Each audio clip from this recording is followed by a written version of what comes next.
Well, I'm on the phone with Ellsworth head football coach Duane Crawford. And, Coach, a tough and probably a disappointing loss to Winthrop on Friday night.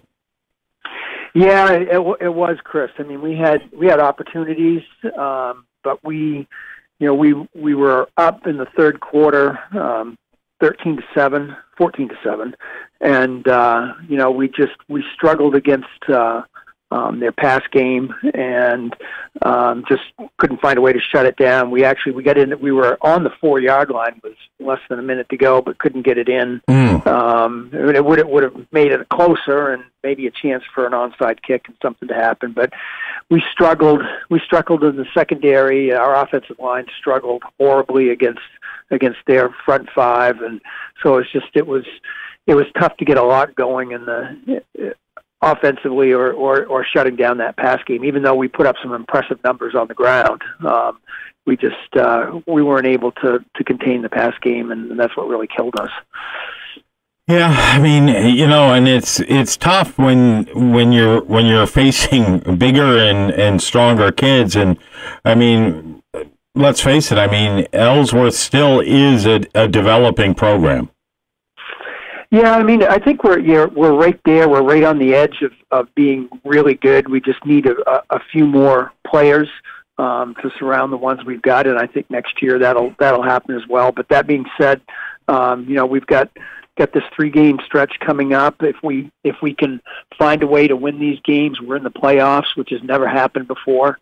And the kids are excited about that. And I mean, we've been right there in every game with the exception of Herman. So I think that I'm excited for this week. We've got a good game plan going in. Looking forward to it, and then this will be our last road game, and then our last 2 games are at home. So so let's you've got upcoming games this Friday night, October 6th at Stearns, and like you said, it's your last road trip, and then you finish up the season at home on Friday, October 13th against Orono, and then Friday, October 20th against Washington Academy.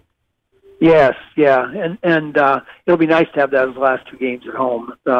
We the front end of our schedule, 2 games away, and then 2 games home, and then 2 games away, and so it's been a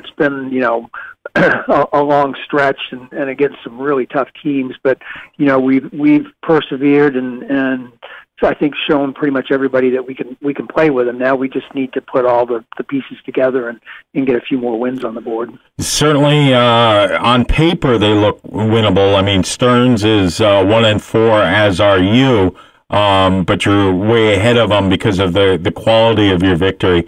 And then you finish up against Orono, who's so far winless, and WA, who may be battling you for position. And excuse me, WA is they've got a high-powered offense. I mean, not to look ahead too far, but certainly that last game could be a game full of fireworks. Yeah, it could, and in this division, I mean, every game is tough. You never know what you're going to get and what's going to change from week to week, and who's going to be available on the roster and who isn't for both them and us. So every week is a lot of preparation, and you can't take anything for granted. I mean, you can't put a win in before you actually play the game. So regardless of who they are, so it's just a lot of hard work this week, and don't look beyond what we've got coming up, and just continue to focus and play hard. And we can definitely put some points on the board. We've shown that, and I think I was looking at something the other day, and I think we're right up there when it comes to offensive production. And so I think that settling the pass game down and figuring out, having kids figure out what they need to do and stick with their job, and I think we can make these last 3 games pretty exciting. What do you know about the Stearns team? A lot of different formations. I mean, they run eye, they spread, just a lot of different stuff. A lot of stuff on defense, going from 5-man front to a 4-man front, and then back to the 5 and maybe a 6. So a lot of different things to look at. They're a big team. They're fast. I mean, they've only had I think they've only scored one touchdown out of the last, God, I don't know how many games, but they move the ball well. They just seem to shoot themselves in the foot when they get down close. So it's going to be a dogfight. There's no doubt about it. We're going to have to come up there and play our best football to come out with a win there. Yeah. What time will you leave on Friday? 3:00. So I mean it's a healthy trip up to Millinocket.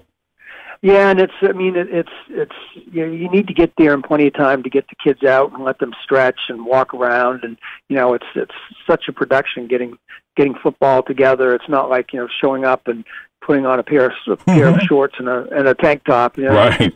Taping and shoulder pads and getting them off the bus and getting them mentally prepared, and you got 27, 28 kids and keeping them all focused and going through the warm-up. So you really need, the warm-up part's just an hour itself, 6 to almost 7 just before we start, and getting them out of the locker room and pre-game meetings, special teams meetings, and all that. So there's a lot to it. You definitely want a couple-hour cushion to get there and not have to rush around.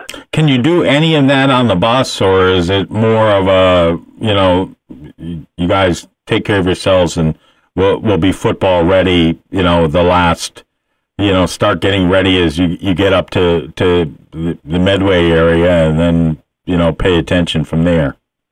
Yeah, no, it's difficult to do it on the bus. We go special teams, we line the kids up in their huddles and make sure that, on punt, if you've got somebody coming in and somebody going out, they know what they're doing. So we like to do that with them actually standing where they're going to be, so that there's no confusion when they get to where they need to be. Right.